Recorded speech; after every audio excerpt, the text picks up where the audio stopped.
James బాండుల మాదిరిగా bond పేపర్లు రాసిచ్చారు కాంగ్రెస్ ఎమ్మెల్యేలు. గ్యారంటీ కార్డులు ఇచ్చి భద్రం చేసుకోమన్నారు.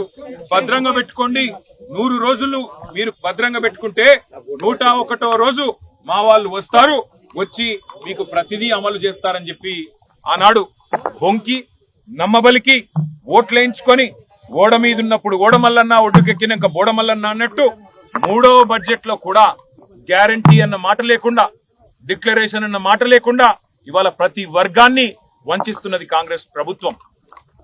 బలహీన వర్గాలకు 1,00,000 కోట్ల బడ్జెట్ అన్నారు. ఇది 3వ బడ్జెట్. మరి ఇప్పటికే 60,000 కోట్ల బడ్జెట్ పెట్టుండాల, కానీ 3 కలిపితే కూడా 20,000 కోట్లు దాటట్లేదు. అందుకే ఈ రాష్ట్ర ప్రజల తరపున, ఈ రాష్ట్రంలోని 46 లక్షల మంది వృద్ధులు వితంతువుల తరపున 4,000 పెన్షన్ ఎప్పుడు ఇస్తారు అని బడ్జెట్ లో ప్రభుత్వాన్ని అడుగుతాం.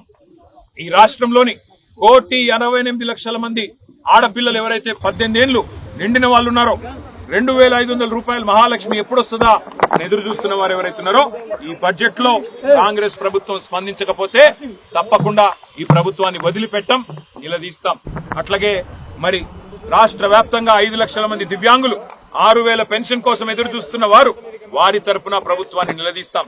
ఇవి మాత్రమే కాదు, మీరు చెప్పిన 6 గ్యారంటీలు, 420 హామీలు, మీరు రాసిచ్చిన బాండ్ పేపర్లు ఇవాళ నీటి మీద రాతలైనాయి, నీటి మూటలైనాయి తప్ప ఏమీ కాదనే విషయాన్ని మళ్ళొక్కసారి నొక్కి చెబుతాం.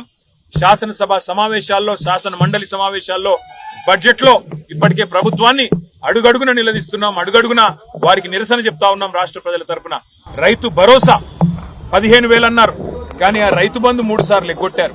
ఇవాళ రైతులు ఎదురు చూస్తా ఉన్నారు. ఉగాది దాటిపోయింది, మరి సంక్రాంతికి ఇవ్వాల్సిన రైతు బంధు ఉగాది వచ్చినా పడతలేదు.